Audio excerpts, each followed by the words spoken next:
Today on the Pitchbook podcast, Zach is pitching 0 to 1 by Peter Thiel, and I am pitching History's Greatest Voyages of Exploration by Dr.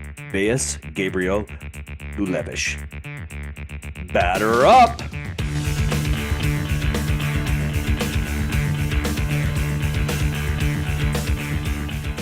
Zach, how are you? It's good to be back in the United States.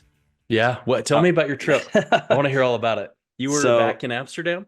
So we did a cruise out of Rotterdam, actually, but we flew in early to go to Amsterdam. And I'll show you guys a picture in just a minute of a cool library, but just because this is a book podcast. But we went early to Amsterdam. We left out of Rotterdam and then went to Bruges. We saw Mont Saint-Michel in France, and we went to Southampton, England, which was not super exciting other than, we've seen a lot of things in England. So we just kind of hung out, bought some chocolate to bring home. And then we went to Hamburg. So it was a cool trip. And my book actually relates to the trip because every time I go on a cruise, and I know this is dumb, so if you want to make fun of me in the comments, that's fine. I always listen to this book. It's not really a book. It's actually some lectures called from the Great Courses. It's called History's Greatest Voyages of Exploration, because it boggles my mind when you're on the ocean how huge the ocean is, and I'm on this giant cruise ship that's got all the modern modern things you can have, all the modern technology, amenities. Whatever amenities. Yep. Is what I'm trying to say. And I'm like looking at the ocean. I'm thinking, these guys were in these little wooden ships, not even knowing where they're going. It is unbelievable. So that I always listen to it just to kind of get some perspective on how amazing some of these explorers were. So we'll get that in a minute. But let me share my screen. I went to what's called the Rijksmuseum, which is an art museum in Amsterdam. And for those on video, you can see this. This is, and I don't know how to say it, Kuiper's Museum, I think is a museum, library. Yeah. Sorry. Here's some pictures of it. It is the world's largest art history museum.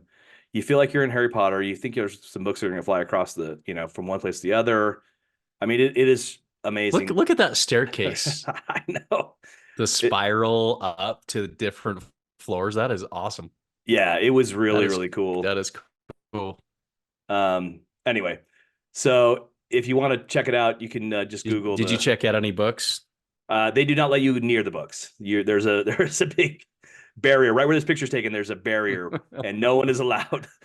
What was cool is if you look at the picture at the very top, you could see this green felt. I don't know if it's just to protect the books or what it is, but it was pretty interesting. Like, some of these books are ancient, right? And it was just it was cool to be there. Obviously, I like art, but I'm not an art history person. I don't know a ton. But it was really cool just to see how huge this library was. So anyway, that was part of the trip. There was obviously a bunch of cool things. Is that the whole library? Well, you can kind of see is that the whole library, or they're like multiple? There's three levels that I don't know if you can quite see. Let me go share again really quick. But so there's a staircase picture. But where you are in this picture is at the very top floor. And then it looks like there's kind of three levels. This level at the top where you're kind of standing from this point of view. Then there's that bottom level. You can't see it, but there's some tables down there where people actually go to read the books. It was interesting because there was only tourists in there when we were there, and they like on the outdoors it says like keep silent. Like they're very serious about how silent it needs to be in this library, even though everyone there is there to just take a picture and take it all in. No one's actually reading a book. So it's kind of funny. Right. But yeah, it's basically three. There you go. There's kind of a decent picture too that gives you an idea of how big it is. That's from the top level. That's really cool. Yeah. Anyway, so that was cool. We went and saw Anne Frank's house, but we couldn't get in because you have to book it way in advance. And we'll talk about her later at some point, maybe do a double header. But yeah, it was really cool. There's tons of bicycles if anyone's ever been to Amsterdam. And lot of obviously cool canals. It was interesting to see. They have a couple places where it's marked where sea level is, and you're thinking, wow, this whole city's below sea level. It's really crazy. So Wow. anyway, that was a lot of fun. Rotterdam was really cool. The architecture's a lot different and a lot more modern. And we really enjoyed Rotterdam actually quite a bit. So anyway, great. How was the food? It was okay. It's We all went. right. I'm not going to mention the cruise ship that we went on, but it was very European. So not catered to my tastes. You know what I mean? Like, Yeah, it yeah, wasn't bad, but there was just a lot of choices that probably someone like me from America wouldn't be a fan of. You know what I mean? Like yeah, I do. some of the raw fish for breakfast was a bit strange to me. Mm-hmm. But yeah, so there was one that was this is a breakfast dish, a hot dog that was split in half with an egg baked into it. That's pretty weird, right? Yeah, probably not like a first choice. Yeah. Anyway, so it was yeah. Anyway, but the ship was amazing. The room was cool. We probably should have picked a slightly warmer time to go, but it was still really fun. So that was our spring break. Did you do anything for spring break, or just hang out at the Uh, house? yeah, I did a couple projects, worked on this library, and when I say I worked on it, I paid Mr. Handy Plus. If you live in Utah, he is amazing. He Truly. custom built this library with his bare hands. It was amazing to watch him work. And occasionally he'd say, "Hey, can you go sand this piece for me?" And I would go sand it a little bit. He's like, I can do it, but you know, But hey, come on. yeah, I'll charge you for that. So I was helping a little bit, handing him stuff, but he did amazing. He totally built this library out of his brain, put it on paper, and I thought that looks so cool. So eventually He, that ladder behind me will slide back and forth. And yeah. it's just always been a dream of mine to have a library in my house with a ladder that goes up. I don't know. The ceiling in this room is probably like 12 or 13 feet high. So it goes all the way to the top. He Which is did such a great awesome. job. I Yes. need to come over and see it in person. But I love the metal on the ladder. That looks really cool. Yeah. Are you gonna Yeah. The stain it? Are you gonna leave braces. it natural? What are you doing? Natural? So I've got to pull all the books off, and Okay. no, we are going to stain it. So I'm just waiting for a couple other pieces to seat in the Oh, okay. library. There's going to be a glass uh, plate that you can see through the countertop down below as kind of like a display with some lighting, and this will be fun, and Cool. we'll just keep adding books as we go. And then when that bookcase is full, we'll build another one. Awesome. So I that love was my spring break. Nothing too exciting. just building a library. I went to a cool library and you built one. So Yeah, it's that's very it. similar. Okay, cool. All right. That's right. We You were are both thinking up. about books. Yeah, 0 to 1. Peter Thiel. What I don't know anything about this book. I don't even know what it means. So tell me about it. All right. So zero to one. This is a book. It was written in 2014, I believe, is when it was first published. Peter Thiel is one of the founders of a company that everybody in the world knows, PayPal. There were several other founders who have now gone out and started other successful companies.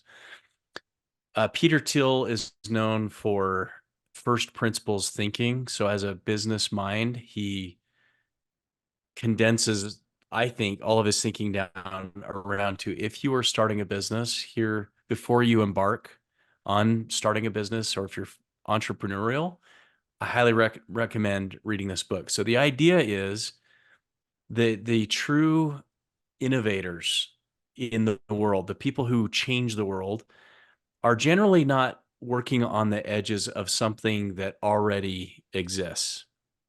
So if you are starting a business, you think, okay, I'm going to start a carpentry business. I'm going to build libraries.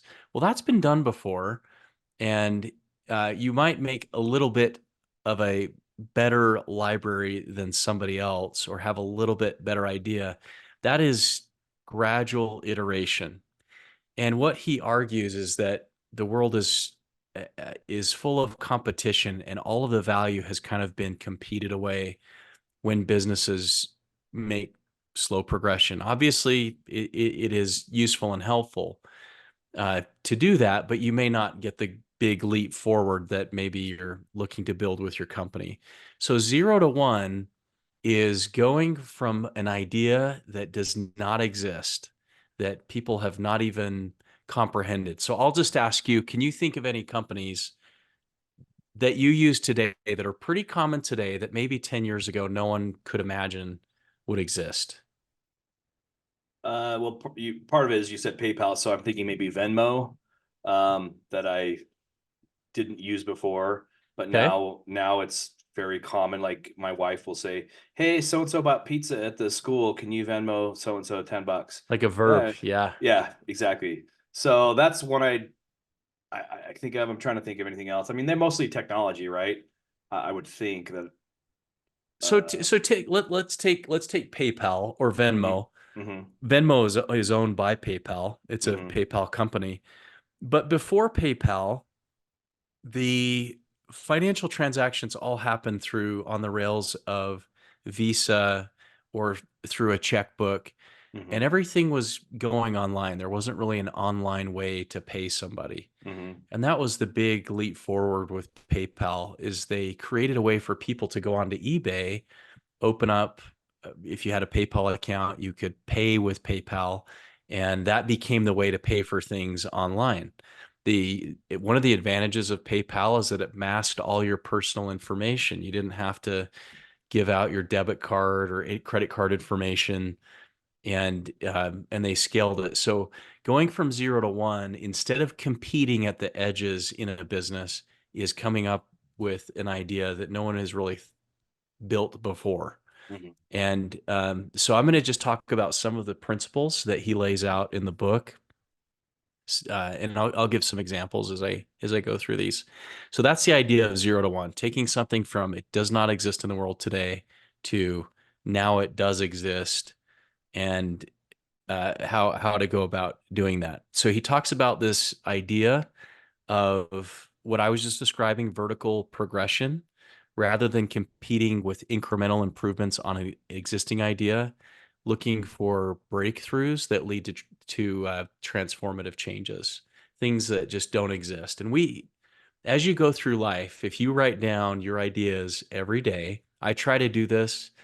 If I see something, I'm like, oh, it would be really cool to do this. I'll start thinking about, well, what would that look like if I were to build something like that, or if I were to build a company that did that. That's kind of vertical progression, going from again, it doesn't exist today to now it exists.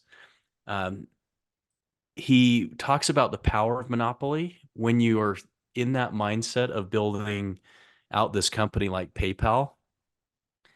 They started very small and they scaled very fast. hmm And when you do that, you create this kind of monopoly that nobody else, first of all, no one else was really thinking of that idea. No hmm one else was working on it. You come up with this idea and then you scale it very quickly, and it's hard for competitors to catch up to you. So, PayPal is now not the only um, online transaction company. There are others, but think they're pretty dominant still. When you go to most Oh yeah. websites, it says accept PayPal. And to your point, they've iterated a little bit more around the edges. Now you have Venmo, so they've made it easy for people just on their mobile phone, just type in the at symbol, and it just sends the money from your bank account to their Venmo account, which is pretty cool. So he talks about monopolies. One example he gives is Google. They started with search, very powerful search. I remember back in the, oh, was it late 90s, early 2000s? I was at the time I was working for Morgan Stanley, and I was walking down the hallway, and on the side there were these tech guys. It was like their space. And I didn't go hmm over there because they were the nerds and I was the finance guy, and we just kind of like kept to ourselves. But on the whiteboard, I remember seeing someone had written, "Do you Google?" And I remember looking at that and thinking, what does that mean? Do I Google? And I was just behind, you And then know. you just I went and Googled it, right? Then I just yeah, You just like yeah, just Google it, right? There's the Google, verb again. just Google. It's fine. Just Google it. Yeah. That's what we say now. We don't say, well, go look up a search engine. Yeah, exactly. You Go know? ask Jeeves. Do you remember Ask Jeeves? Oh yeah. See, now there were other companies that were trying to iterate, but the what was unique about Google is the way that they had linked search was so much more successful, and they figured out how to make it profitable through advertising. And from there, they have just dominated. I don't even think I remember the last time. I definitely haven't been to Ask Jeeves, and yeah. I don't think it Is it exists. even around? I don't think You so. sh yeah, you That's should just Google Ask Ask Jeeves Jeeves, exactly. or Ask ChatGPT what happened to Ask Jeeves. So he talks about starting small, getting the idea down, building this idea, running it from end to end, making sure it's functional, that it works, and then scaling really fast. And Mhm. that creates this monopoly effect. He also spent some time talking about distribution, about sales. And he said there's this in Silicon Valley, there's this nerdy type of culture where the nerds don't really like the salespeople. They're like, we don't need salespeople. Yep. We are the engineers. We build the product, and the product sells Sells itself. And itself. Yep. salespeople are in the way. And he totally disagrees with that. He said, no, the salespeople get the product moving. Some of these contracts can take 6 months, a year, 18 months to put into place. And there's all kinds of moving pieces to get it right. And I mean, you know this. This is what you do, I do know this. right? Yes. So you would love this chapter because he is kind of the nerd, and he's saying you need salespeople to actually Hmm. get deals done. They Oh have to yeah. be likable, and that's their skill, Hmm. is relationship building and getting things across the finish line. You might have a great product, but without strong salespeople that can build relationships, get the contracts done, get things signed, it's just never gonna happen. So he really emphasizes having a superior distribution model, and the way that you incentivize those people, the culture that you have within the company is critical. How you treat people within the company, the type of people that you hire, and thinking long term. And then finally the importance of talent within your organization, trying to recruit top talent. And this is Hmm. something that companies struggle with. Hmm. In our own company, in our own business, we when we need to hire someone, it's almost like there's always this option of we can go cheap and train Hmm. and hire, bring somebody up and hope that they're good and hope they don't leave us. And you spend probably just as much time and energy in the spend to train someone up, or you can hire somebody that already has the talent, they have the skill set, but they cost more. Hmm. And I'm in the camp personally where both should be options. Sometimes Hmm. there is some raw talent there. You can train them, develop them, and Yeah. they will be awesome. And we Yep. have people like that at our firm.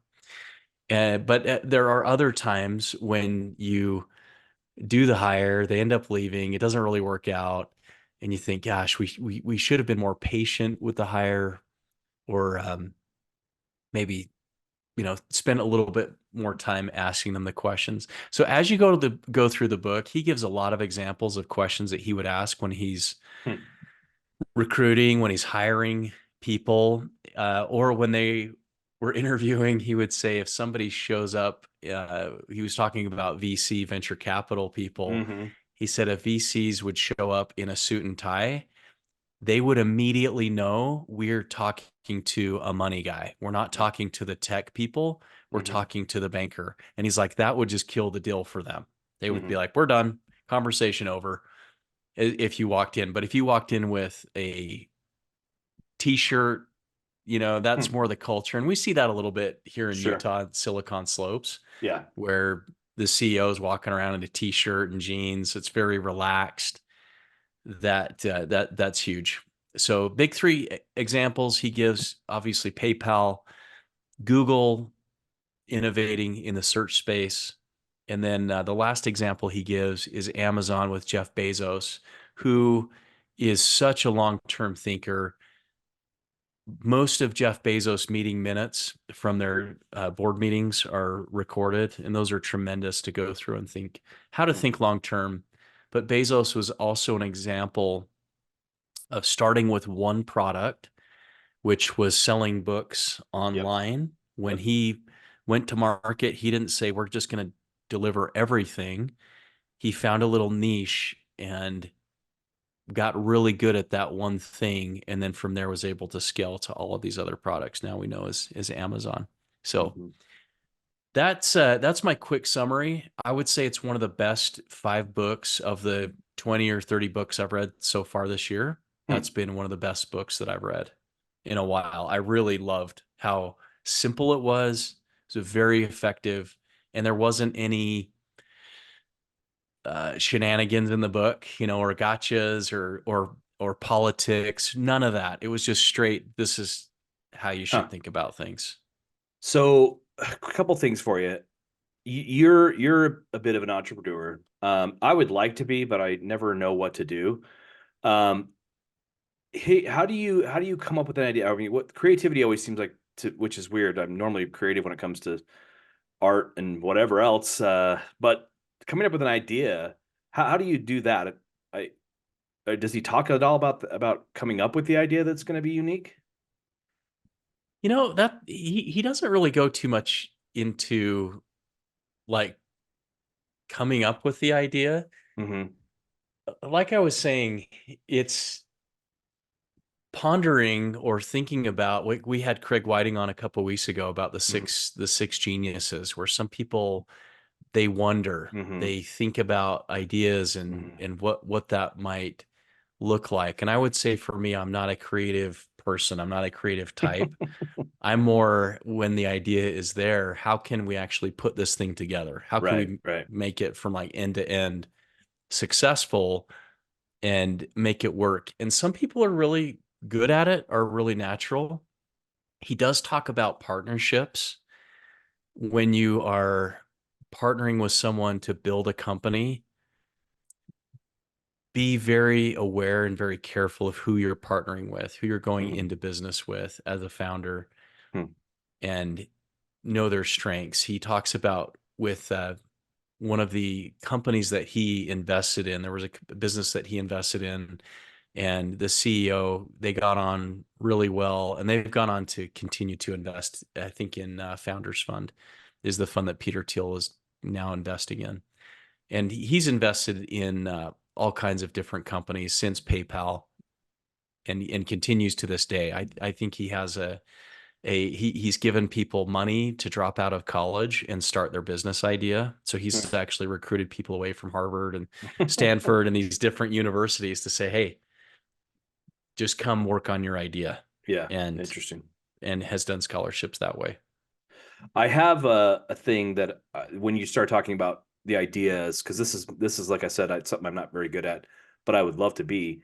And I think I told you to follow this guy or check out his newsletter. His name's George Mack. If anybody wants to look him up and sign up to his newsletter, it's really good. And he talks about various things, but they're all about getting better and doing things. He has this last newsletter he sent. It talks about all kinds of things, but one of them he talks about specifically is creativity.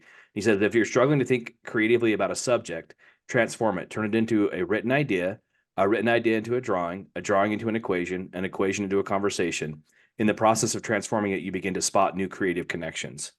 So Mm, I just thought about that, and I haven't done that, but it's something that got me thinking, huh, that's actually a way to think about it. If you have a problem or you think there's a product that you could make or do whatever service, whatever, that might be a way to kind of think about it, is change it to different forms. So anyway, just yeah. thought I'd throw that in.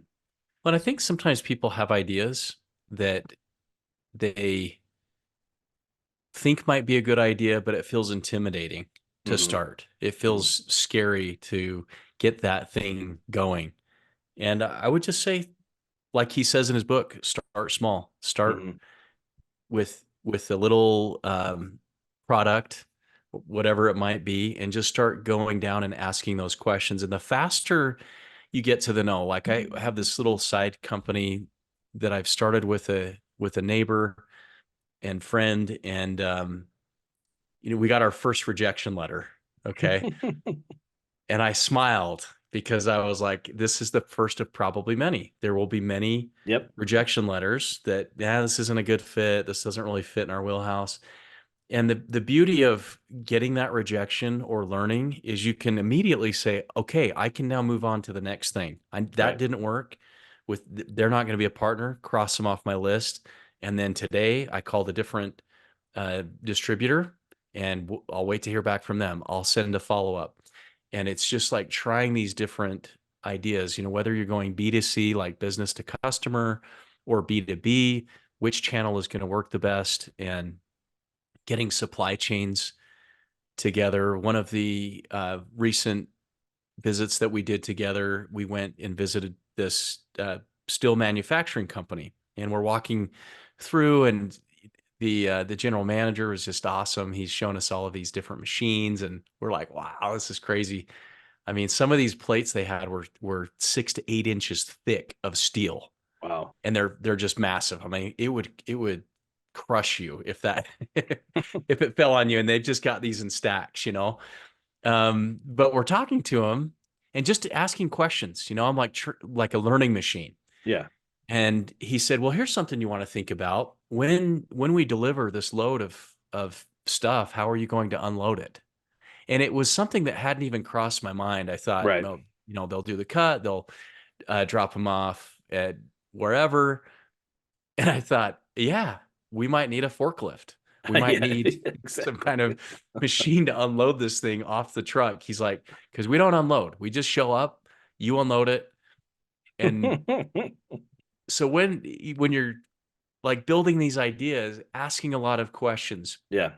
bringing in some partners. That's another thing is I found personally when you go solo into something, it can be really discouraging. But if you have a good partner, like this podcast is a great example, it would be like terrifying for me to do this by myself. But I'm like, Matt's awesome.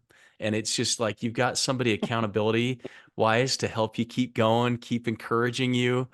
So find those good partners in life that want to build together, is and ask a lot of questions is probably the best advice I could give. So I'll keep you updated on this little Awesome. little Yeah, side for thing we got sure. going. Yeah, it is pretty exciting. I'm actually one of the first customers, I think. So You are. yeah. All right, and it is amazing. All right, we'll get to that later. Maybe there'll be a sponsor later. Okay. That'd be great. What are you going to rate it? And you're already kind of applying some of these things to your life, as we just talked about. What do you rate it? Okay, for someone starting a business, grand slam. Okay. It hit from end to end all of the things that I was thinking about and things that I hadn't thought about. And Mhm. it made me kind of rethink businesses in general. When I think about a company, I'm thinking, are they inventing something new, or are they competing around the edges? Mhm. And where do I want to be? Do I want to like go from 0 to 1, or competing around the edges? Because it's incredibly competitive. We live in the United States, which is everything's competitive. And any idea that you have, I had an idea years ago. I thought, oh, this would be really cool. Go online, and there's already 10 companies doing that thing. I was Yeah. like, okay, well, Yeah. I'm not going to spin my wheel. Somebody's already doing that. So, grand slam if you're starting a business or thinking about starting a business, or if you are entrepreneurial, it's got to be on the shelf to read. I think that would be like a must read. Okay. I like it. Okay. Well, Okay, what have you got? I told you that it's kind of nerdy, but every time I go on a cruise, I listen to this lecture series. So it's not a book per se, but it's on Audible. You can find it maybe even on Amazon and watch. They have it's called the Great Courses. So these are lectures. Um, this doctor Veas Gabriel Lulevish, I think is how you pronounce it. He That is sounded a perfect. he is a professor at the University of Tennessee, and he is probably one of my favorite lecturers. His topics are always really interesting to me. We can chat about some of them later, but his kind of area of expertise is Eastern Europe's history. But there's two particular lectures that the reason I found him is actually many moons ago. Yeah, I guess we forgot to talk about how did you find this book? Yeah, really quick. Let's dive back in. How did you find this book? 0 to 1. We Oh, didn't talk about that. it's many sources, Okay. podcasts I've listened to. It's one of those that has just been referenced several Recommended. times. Got it. It's been on my book list forever, and I thought, you know what, I'm starting this or co-founding this company, so I should probably read that now. And Okay, gotcha. yeah, it's That been on my list forever though. okay, well, how I found this book or lecture, whatever you want to Yeah, call it, is pretty weird. I was listening to a podcast probably 7, 8 years ago. And it was a history podcast, and they were sponsored by Audible, by Amazon's Audible. And they said, oh, and the gentleman on the podcast, I said, one of the lectures I recommend, or books I recommend, is about like the history of spying, of like espionage. And it was by this professor. And so I'm like, oh, that's actually sounds really interesting. The espionage history, that sounds cool. So yeah. I bought that book, and then I'm like, I love this professor. He's what the way he gives information is really interesting. Wonder what else he's done. And this is the second book that I found is History's Greatest Voyages of Exploration. So this is a very comprehensive history of the exploration, or of exploration in general. Um, when you hear exploration, what do you think? I think okay, first Christopher Columbus comes to my head. Hmm. That's the first name. Finding new places, discovering new things that have never been known before. Right. And that's probably what most Americans think, I would say, which is fine and totally. Anyway, but what's cool about this book is he talks about stuff way before that, stuff that really doesn't even have a written history, as well as goes all the way to current explorations, or the most recent explorations, which would have been like the Antarctic, like the race to the South Pole, and then a deep sea dive into the Mariana Trench, right? So exploring the depths of the Yeah. ocean, and then outer space. So that's how he ends it, is us exploring outer space.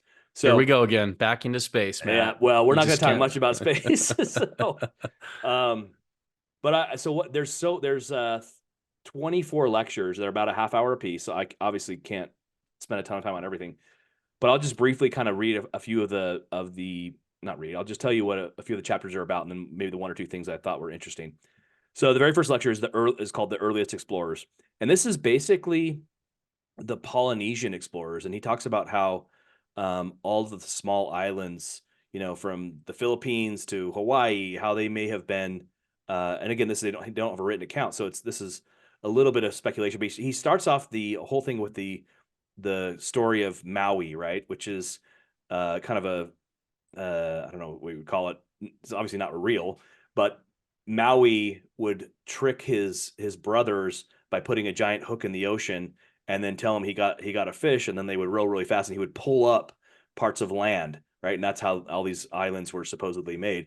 And so he just Okay. talks a little bit about that. But then what was more interesting is that he talks about how for these explorers, they didn't have charts and instruments to use, so they obviously used the sky, but they also didn't have a written something like a written language, so they actually had navigators that would basically stay awake all night and all day so that they could remember where things were. They had like kind of chants or songs to help them remember where things were.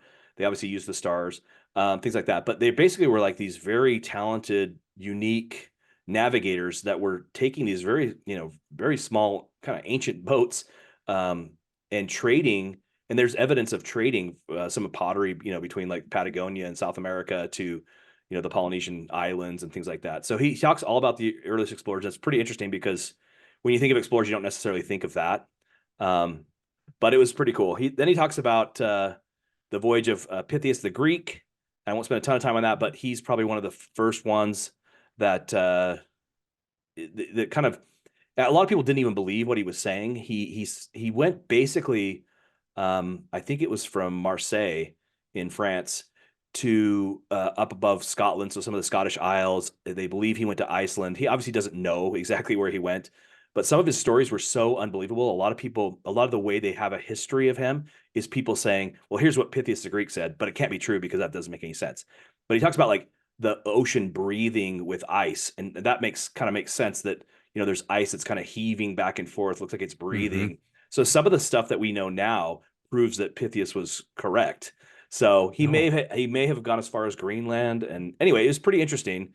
Um, Talks about Saint Brendan, the travels of an Irish monk, and his stories are a bit more fantastical, maybe a little harder to believe.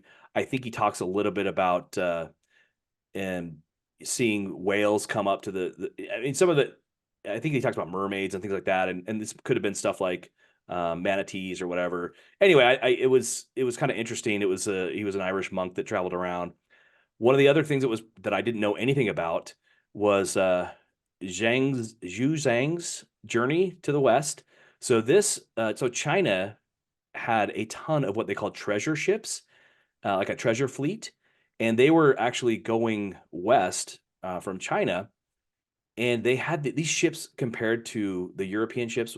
You could literally fit like three ships into one of these giant Chinese ships. However, for some reason, it's not really clear.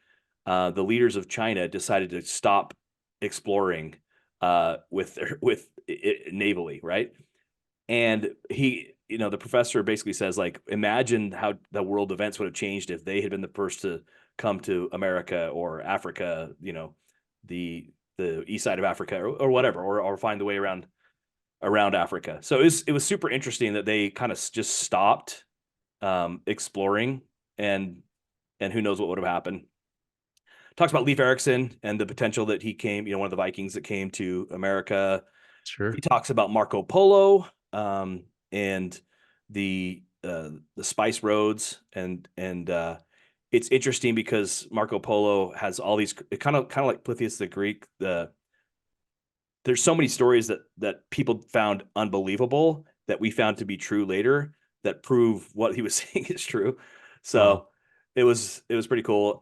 He talks about kind of Portugal and the reason that Portugal became so invested in exploring.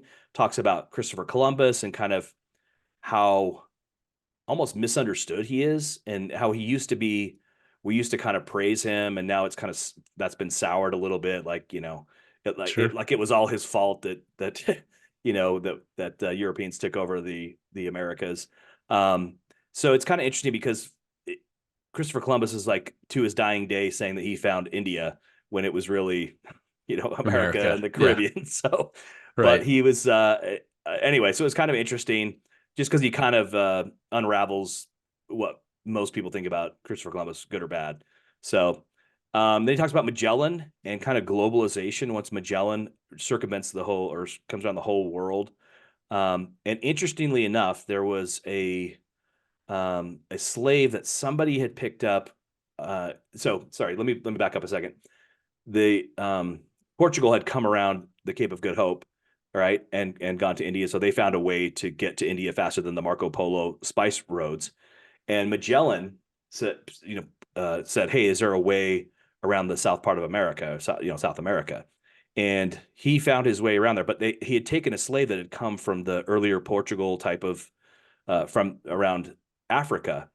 And anyway, he had taken this slave, and when they had arrived more in like the Polynesian area or that kind of area, there was a boat that goes by Magellan's boat, and he starts speaking to them in their language. And so this I can't remember his name, but this slave is basically the first person ever to go around the world, and it's like Oh, he wow. actually escapes, and you never hear what happens. Good. Good. Yeah, exactly. But yeah, anyway, so Magellan, I think I can't remember. There's probably four or five ships or maybe even more that went around, but only one made it back. But they did find, some trade, some spices to trade, and it actually paid for just that one ship with the spices that they were able to trade for, paid for the whole entire venture five times over, and they had lost four of the ships. So just to give you an idea of how critical or how much money was involved, as opposed to the Marco Polo route. Okay, I'm trying to be fast here. No, Uh, this is really interesting. that's fine. I just don't want our readers to be super bored. Readers, our listeners, I should say. And then he talks about the ruthless ambition of the conquistadors. So he gives you a short version of the, taking over of Montezuma in Mexico City and Peru, some of the Pizarro brothers. And it's interesting. Those are kind of interesting stories because everyone just thinks, oh, it was the gun. They think it was either diseases or the firepower, but it was actually their ability to meet and get kind of rivals of Montezuma to come Okay. fight with them. So they got other tribes that were kind of you know, under his thumb to kind of rebel. And that was one of the reasons that he was able to overthrow Mexico City. So, and there's actually a really full book that I read that was really interesting about the Mexico City conquering. Anyway, so he just talks about how brutal they were, obviously the conquistadors, and they anyway, which is probably worth further investigation if you're interested. Then he talks about Henry Hudson and dying on the ice, trying to find the northern route. So the English, so the Portugal had beat the world around the Cape of Good Hope in Africa, and Magellan had beaten everyone around South America. So the English were like, let's just go over the north part of America because they had obviously discovered, parts of Canada. Hudson Bay, as you know, is named after Henry Hudson. But I can't remember all the details, but ultimately he gets stuck in the ice and they all die. And but there's still this constant thinking that they could somehow go that there's a lot of through the north through like from through the North Pole, east right? to west, right? And it's over the just North like Pole. solid. And technically it can be done because it's not all landmass and it has been done. Okay. But you got to have the right kind of ships and technology and all that kind of stuff and the right Sure. timing. There was a thought. It's kind of funny. There's the whole thing about the world being flat is obviously a misnomer from not a lot of people in Columbus's day actually believed that. He actually tells you where that initial story comes from, and I can't Oh, remember. really? It's from somebody's book in the 1800s or 1900s, and that's why everyone thinks this whole They all flat thought thing. the Earth was flat. But Yeah. they did have some weird misconceptions of they thought when you got to the equator, since it was so hot, that the ocean was going to boil. So that's why people were afraid to go down and continue to explore around Africa because they Oh, thought the ocean would boil. And there was also a misnomer that they thought for some reason in the North Pole, there was just going to be this warm lane of seawater that would not have ice in it. So they were obviously wrong there as well. yeah. So anyway, pretty interesting. He talks about the Jesuits on a global mission and he talks quite a bit about the kind of the Christians trying to conquer. They had success taking over in Jerusalem with the Crusades, and there's a kind of a thought that keeps coming back to this noble savage. So this idea of a noble savage. So they discover people, maybe it's in Africa or it's in the Americas, where these people are so simple. Like some of them aren't even wearing clothes, right? In some of the Polynesian areas, even in South America, and they just think like these guys are they're so pure because they don't even know what they're missing out on, right? All the luxuries of Europe or whatever, and then obviously these guys try to convert many people, and he talks a little bit about that. Then there's Captain Cook, who he actually does discovery, kind of a negative discovery, if that makes sense.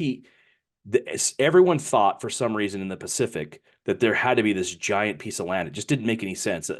Like humans want there to be everything to be symmetrical, and the Pacific it just can't possibly be just empty water. There has to be a landmass. How do we Land find? in there. Yeah, Yeah. how do we find it? So Captain Cook actually kind of zigzags back and forth in the Pacific just to make sure that there's nothing that they haven't seen. So Wow. he does that. He ends up getting killed in Hawaii. But he'd gone all the way up to Alaska, the Aleutian Islands, and everything. Okay. And it's interesting. What was kind of interesting about Captain Cook, is that he wasn't brutal like a lot of the captains were. With the natives that they would discover, he would often try to give them gifts and trade and be very kind to them. But they would often steal from Captain Cook, right? And steal things. So he actually as he got older and he just got more and more frustrated with people constantly stealing from him. That's actually how he ended up getting killed. Is one of the natives had stolen one of their canoes or something when they were in Hawaii, and so he went back to go get it, and then they started a fight, and he ended up getting killed. But what was interesting is Captain Cook. A lot of his there's some speculation that a lot of the people with him didn't really like working for him. I think there were different nationalities on there, and they maybe purposely even stayed out of not didn't get close enough to protect him with cannons from the ship while he was fighting on land. So Okay. there's a little bit of mystery there. So Wow. and then there's Alexander von Humboldt, which you probably never heard of. No. He is oh man, I can't remember his name. What was the guy, evolution guy? What's his name? I'm trying to remember. Charles Darwin. Darwin. So Darwin actually took von Humboldt is there's a famous quote that says, I think it was Einstein or not Einstein, whoever you just said. Uh Darwin. Darwin said that von Humboldt was the true discoverer of South America. So he is more of an explorer for like plant species and animal species. So Darwin actually took his like loved him so much, and he was such a important figure to him. He took his books with him when he was out discovering the Galapagos and stuff like that. So Oh, okay. so von Humboldt is pretty interesting, and there's a book that the professor recommends that I'm actually going to check out about Humboldt's exploration stuff. So it was pretty interesting. Then they talk about Lewis and Clark, so discovering the Sure. west coast of America. Sacagawea, how she kind of helps them along the way. She actually interestingly finds her her like a brother-in-law has become chief, and she because she had been lost or separated from her tribe or whatever. Meanwhile, by the way, she was pregnant and was carrying a baby while they're exploring. And she, surprisingly enough, did not stay with her tribe. She ends up helping Lewis and Clark the whole time. So it's just kind of interesting story about those guys and kind of what they went through. One thing that was really interesting is Jefferson. There was obviously mammoth bones that people had discovered, and he thought maybe Lewis and Clark could find a mammoth that was alive and kind of stick it to the Europeans, saying, "Hey, we got this cool mammoth." And his idea was to have the mammoth be the national animal rather than the bald eagle if they could find one, which obviously they did not. But how cool would a mammoth be as the America's national animal? That would be cool. That's pretty interesting. Then there's a few different kind of disasters. John Franklin, Japan. Excuse me, Japan. He talks a little bit about them. Discovering the West. They've been so isolated. And then one of the things that was interesting is Dr. Livingstone and Mary Kingsley. They go to Africa. Mary Kingsley, he recommends another book about her. Her parents. She always wanted to go away. She's from Europe, and she wanted to go to Africa and kind of explore, but her parents wouldn't let her, and then they died, and so she took all her money and went and there. But she it's funny because he mentions how she's such a proper person. She would wear like your proper European clothing in like the heat of Africa, and just how crazy that was. And anyway, so she's got a cool book that I need to check out. Africa, and when I say discover Africa, obviously Africa was discovered, but they're talking about more inland, right? Not all the coastal cities. And one of the reasons it was so hard to really get into Africa is of the diseases, and just how difficult the terrain is there. So the Europeans hadn't really explored too far into Africa until Livingstone and Mary Kingsley. So then Arctic, they talk about the race to the North Pole. They talk about the race to the South Pole. Those are fine. They're kind of interesting, I guess, but I don't know. They're not the greatest things to me. But then he talks about the dive into the Mariana Trench. There's somebody that does it, and then James Cameron does it later with his money.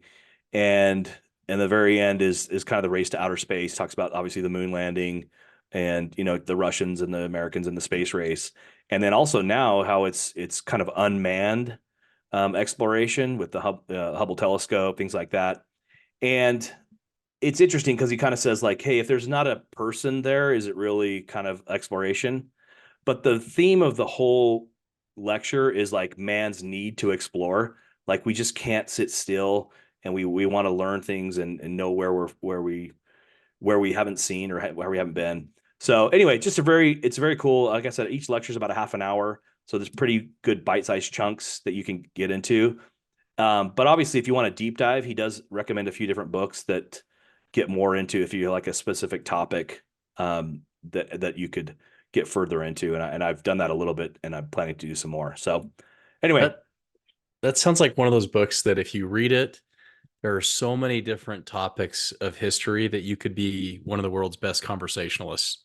yeah, exactly. Any of those topics, you could go. It's so fascinating. Yeah, it just boggles. Like I said, it just kind of boggles my mind how these people, with such minimal technology, were able to go out and do all these amazing things. And actually, he does. I forgot to tell you, he does start the very first lecture with somebody that leaves from like Portugal or something in the, I don't know, I want to say 1200 time period, and they're never heard from again. Right? Nobody knows what happens to them, and that's kind of his thing. Is like there's a lot of stuff we don't know, but man is so eager to explore that they'll risk everything to go out and do that. So anyway, super interesting. I would definitely give it a grand slam if it's your cup of tea. Even if not, though, there's certainly some things to be found that would interest you. So yeah, that's awesome.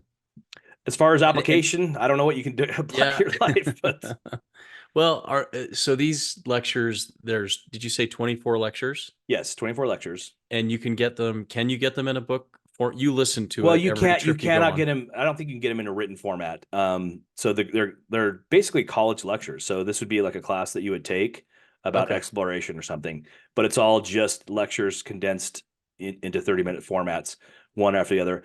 They do have it on. They have a lot of these lectures on video on Amazon Prime. There's a channel called The Great Courses if you want to check out some visual stuff.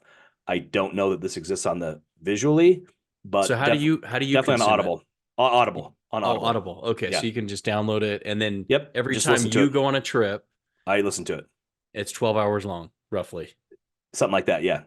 Wow. And I listen to the whole thing, and I look out the window, and I just can't believe that these guys were just sailing along these little ships that that did all this crazy stuff. It's amazing. Well, you'd have to be so confident and have so much vision and to go do something like that, just not knowing what the risks are. Now we know what the risks are. I mean, a lot of those guys died trying to go around North America and froze to death. Yeah, it's really crazy. He also talks about how the Mediterranean, people would not sail out of sight of land. Like that was just so scary to not be able to see land anymore. And so that's kind of why the Mediterranean was the perfect place for people to trade and work, because the seas weren't as crazy as the Atlantic. They were a lot more calm, and you could basically always be within sight of land, and it wasn't as scary. So anyway, it was really interesting. I highly recommend it.